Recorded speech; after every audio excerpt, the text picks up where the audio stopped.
I'm going to read to you from Mark 12 about the parable of the tenants.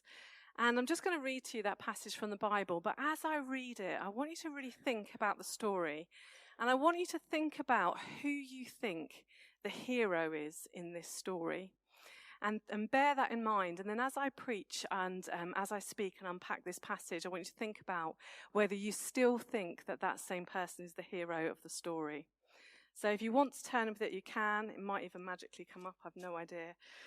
So Mark 12, verse 1, the parable of the tenants. Then he began to speak to them in parables.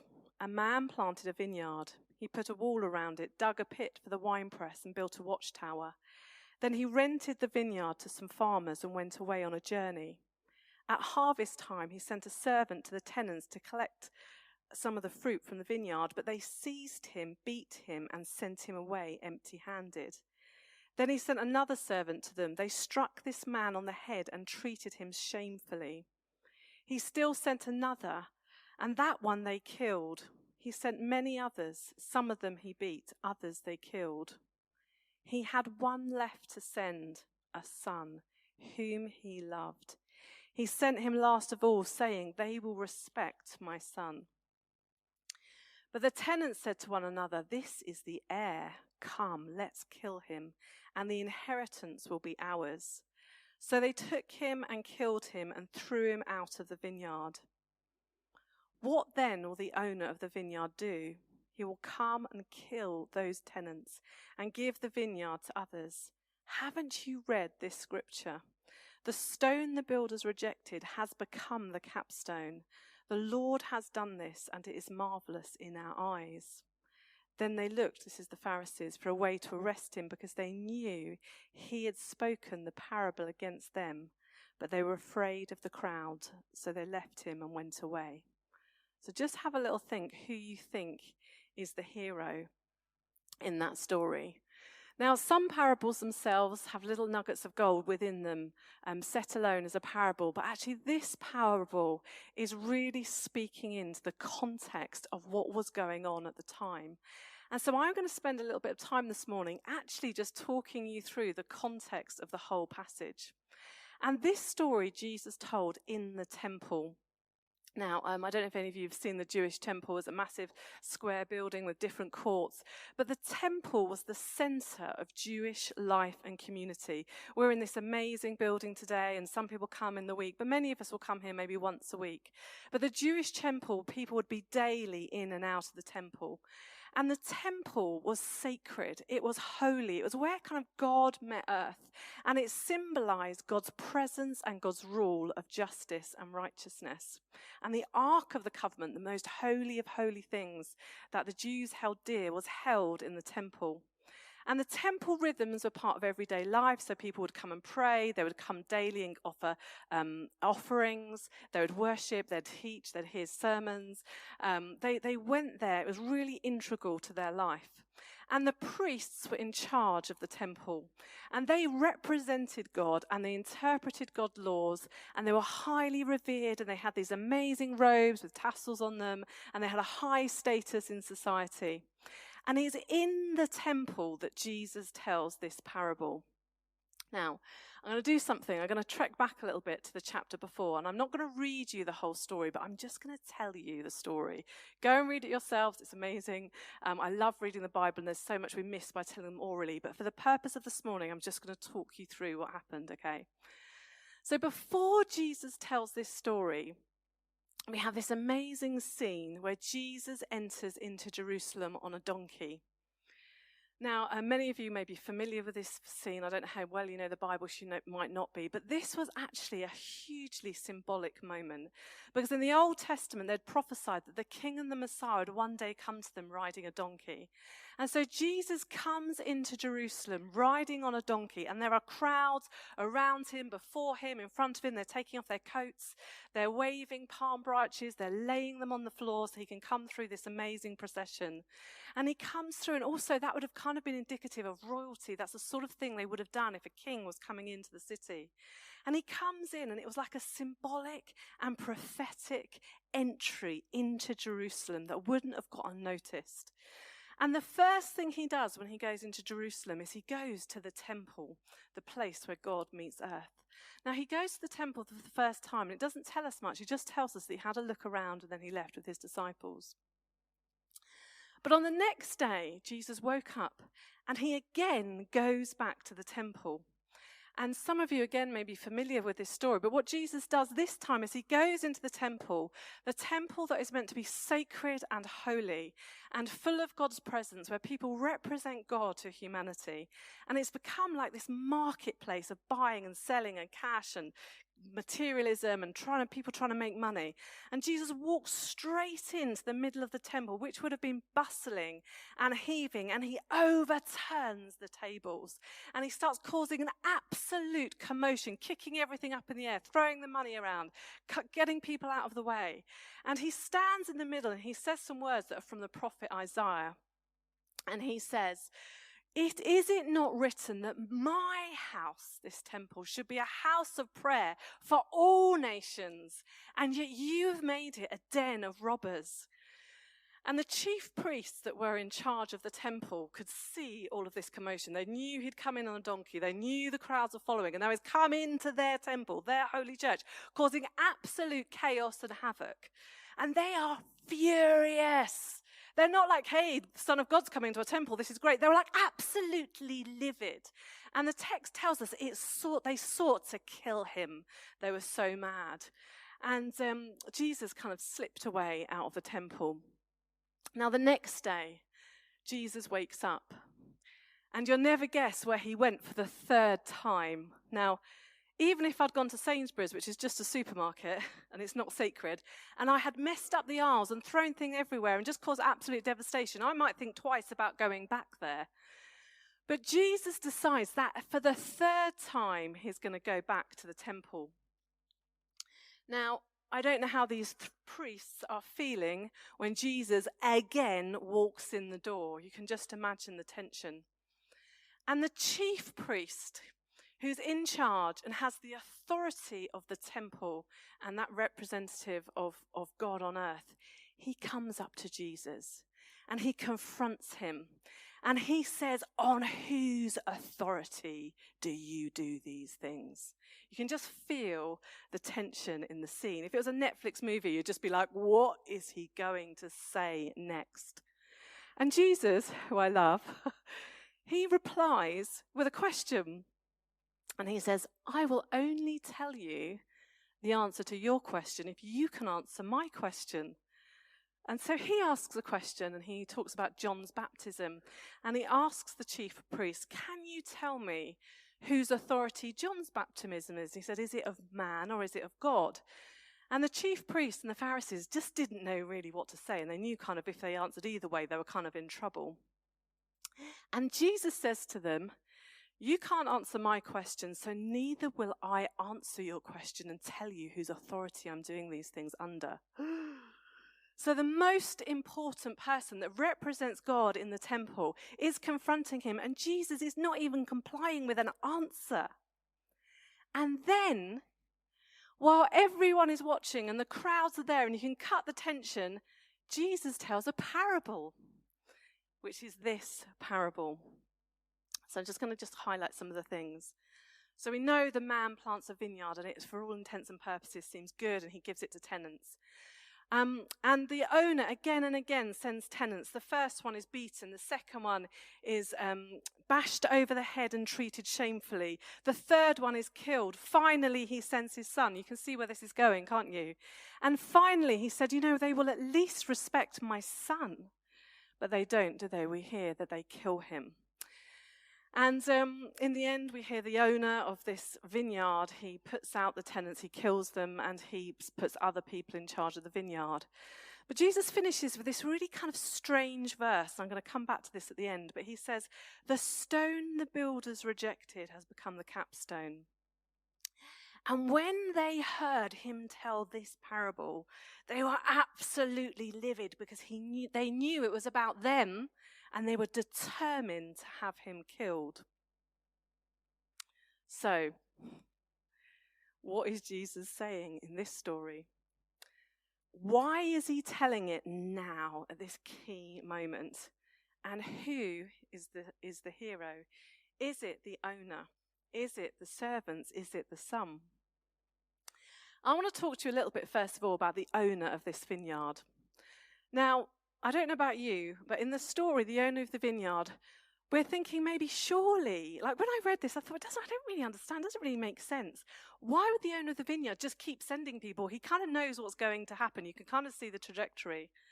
Is the owner of the vineyard not angry that he keeps sending people that get abused, beaten, and killed? Why doesn't the owner, who does have the authority, just kick them out or have them killed? That's how nice I am, because that's what I was thinking when I read the text. Just take them out. But instead of vengeance, the vineyard owner gives them chance after chance after chance, finally sending his own son. And just listen that Jesus is telling this to the audience in the temple. Now, I don't know how you would describe the vineyard owner. Maybe you'd say he's patient. Maybe you'd say he's long-suffering with these awful tenants. Maybe you think he's taking lots of chances and risks, keeps sending people. Maybe you think he's foolish, like it's madness to keep sending people again and again. Why would you do that when these tenants are clearly wicked and evil and violent? Or is it radical grace? You see, the owner of the vineyard, it's not very hard to work out. He represents God. And the tenants represented those Pharisees. They knew, when they listened to the story straight away, and they knew that this was about them. Because the temple belonged to God. Like the story where the owner owns the vineyard, Jesus was in the temple basically saying to them, this belongs to God. This temple is God's. This is not yours. You are simply stewards. You are simply tenants. God was answering their question. He was answering their question. When they said, whose authority do you do this? He answered them in this parable. Actually, the owner of the vineyard has the authority. I love this quote from Kenneth Bailey, who's a theologian that I really like. He writes, really trying to think about how things would have been from a Middle Eastern perspective. And he writes this: the owner is acting out of unspeakable nobility, and he profoundly hopes that his choice of total vulnerability will awaken a long-forgotten sense of honour in the hearts of violent men who are waiting in the vineyard. Bailey talks about the owner having a self-emptying love, a sacrificial forgiveness, that the owner of the vineyard just keeps going back and keeps trying to reach out to these tenants. I study theology, not brilliantly, because I'm a bit slow on time, but I try. And I was away in January studying theology and at university, and one of the things we're looking at in our class was the martyrs. And I read this story that kind of stuck with me, and it was about Polycarp. Some of you may have heard of him. And he was in the very early church, as the church was kind of emerging. What was going on in the early church was many people were being martyred in stadiums publicly to try and humiliate and squash down Christianity. And he was this amazing leader, and loads has been written about him. He was a good Bible teacher. He did everything to try and help the church grow. He was a good shepherd of the flock. People really loved him. And the authorities were like, we have got to get Polycarp. We have got to get him in this arena. We have got to make a show of him. We've got to martyr him. And he kept kind of eluding them. But one of his friends ended up being tortured and disclosed where Polycarp was. This is true. And Polycarp got the message, they're coming for you now to take you into the arena. And his friends were like, quick, let's escape out the back door, we can take you somewhere, we can run, we can go. And Polycarp was like, no, let them come. And when they knocked on the door, I don't know what you'd have expected his reaction to be. I'll tell you what mine would have been, but anyway, maybe not. When they knocked on the door, he said to them, so he opened the door to the people that were taking him to his execution in the most violent way. He opened the door and he said, I know what you've come for, but before you come, I'd love to prepare a meal for you. So they came in and he created this amazing, lavish meal for them. And he said, I just have one request. He said, before you take me, will you just give me an hour just so I can have it in prayer before I go? And they granted him his request. What amazing, radical, like we can't comprehend it, sense of grace and love towards people that show hatred and violence.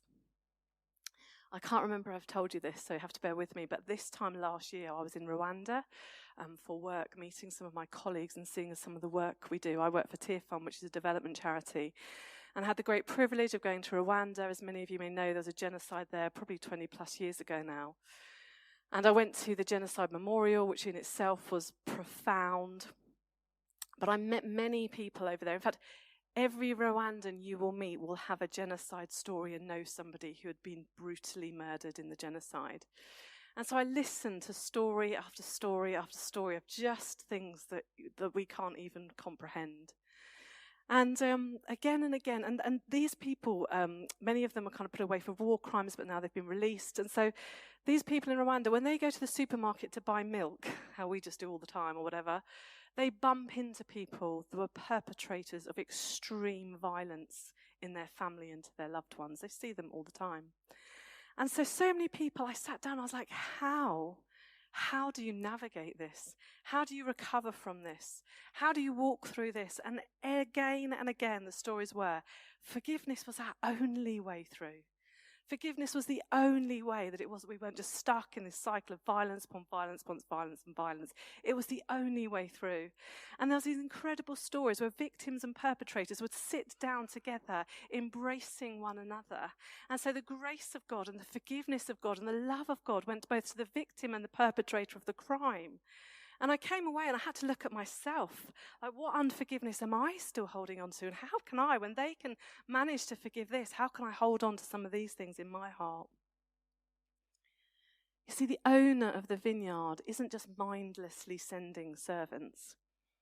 He is intentionally giving the tenants who are wicked and who are foul, he is intentionally giving them opportunities to respond despite their bad behaviour.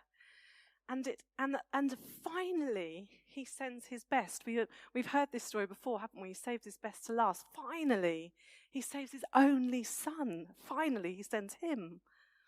And it doesn't make sense. And the gospel doesn't make sense. It's undeserved. As I was preparing this, I just remembered an old song that I must have heard when I was a little girl. Some of you might know it. And the lyric says, "The grace of God given unto me, it is unending, unfailing, unlimited, and unmerited." And in the parable, the son is killed while trying to reach the tenants. And Jesus tells this profound story in the center of the temple where everyone is waiting on his every breath. And Jesus is telling the Pharisees, is telling them, the owner keeps sending people to you. The Father keeps sending people to you, and you're not listening. And Jesus comes in the temple as the Son, as the final messenger in the temple, their final chance to listen to the Son that is sitting in front of them, and they are questioning whose authority he's under. He replies through this parable. You see, it is a judgment on them, but it's also showing this parable the history of grace extended to them. And then we turn to the Pharisees, the tenants. They know straight away that this is about them. And the priests and the Pharisees were entrusted by God with the temple to look after the weak, the vulnerable, to uphold justice, uphold righteousness, to tell people about God's amazing love. But the parable that Jesus said in the middle of the temple, he didn't just leave it there. I mean, it wasn't very veiled, to be honest. It was quite obvious, the meaning. He didn't just leave it there. He went on to teach in the temple why the teachers were listening. He went on to say to the crowds that were hanging on every word, it says, that they were delighted in his speaking. He said, watch out for the teachers of the law. Watch out. They like flowing and wearing amazing robes, and they like doing these long prayers, but they devour widows, and these men will be punished. So Jesus is really critiquing the religious people that they weren't reflecting God. You see, the priests valued power and lording it over people, and wealth and position and greed, selling and making money in the temple. It was about taking, it was about exploiting. It reflected the values of the culture. It didn't reflect the values of God and his kingdom. It didn't reflect the values of the owner of the vineyard. I know that we need to watch some of these things in our own hearts. I haven't got much time this morning, but I'm just going to tell you really quickly a time when I was in prayer with God and I was moaning to God. It wasn't in this church, but I was moaning to him that I wasn't really appreciated for my serving. I wasn't really being acknowledged very much. And I did so much and no one seemed to care. I was telling God. And I opened my Bible in Isaiah. And it basically said, your reward is with your God. And I felt God really convict me at that time in my life. And actually, I've never kind of struggled with that same thing again, because God said to me, you do what you do in your serving for me alone, and your reward is with me. But the Pharisees, they loved people. They loved people serving them, following them, giving them money, buying the best clothes. And Jesus was so angry that they hadn't reflected the kingdom. You see, Jesus knew the temple was meant to be where we experience the Holy Spirit and we find God, like God's presence has been here this morning. It was meant to be about loving others, about praying for the nations. I love it that we're in a church that regularly thinks about the nations. That's what Jesus wanted. It was meant to be where offerings were made for the poor and the broken and the weak and the marginalized. It was meant to be where shepherds served the flock. And Jesus came into that temple with all of those people to realign the kingdom and bring restoration to what the temple should have been. And we know from the Bible, I haven't got enough time to deeply go into this, but we know that Jesus then talks about how he would be the temple. No longer would the presence of God be limited to this building and justice be limited to there, but actually it was going to be in Jesus, who died and rose again. He said that he would destroy the temple but resurrect it. And so he becomes the temple. He becomes the place where we go to meet God. He becomes where heaven meets earth. He becomes the place we go to for our prayers. He becomes the embodiment of justice and kindness to the weak and marginalized. Now, that is incredible. Absolutely incredible that the temple is no longer this place, it's in a person. But do you know what is absolutely blows my mind about this? Is that it doesn't stop there. The Bible says that we, as believers and followers of Jesus, are part of the temple story. In the Apostles, it talks about how we are the living stones. We have God's Spirit dwelt in us. We represent God and his kingdom to the world. We are part of the temple. The temple moves from being a building to being Jesus to being in us as God's representative.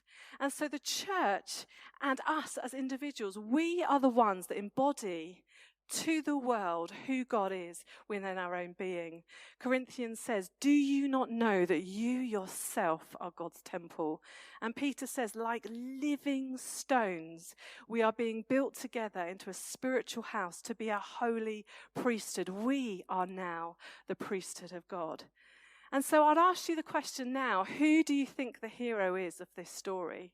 Because to me, the hero is the vineyard owner who relentlessly and almost foolishly just keeps sending messenger after messenger after messenger, extending love and grace in the face of violence.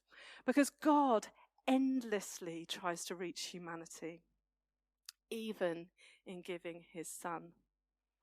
So how do we respond today? And how do we respond just having a morning where the presence of God has been thick amongst us?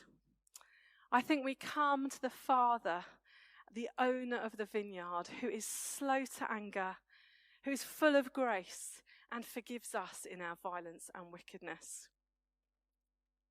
And also we can reflect and ask, does anything in our hearts have any seeds of what's in the Pharisees' hearts? It's easy to look at them in the bad guys, but it's so easy for seeds of materialism and greed and wanting people's recognition to seep into our own hearts. And we can remember the Son, Jesus, who not only was the temple in his death and resurrection, but actually has changed our identity so that we now participate in his death and resurrection and become part of the temple story. So that's what I want to bring to you today.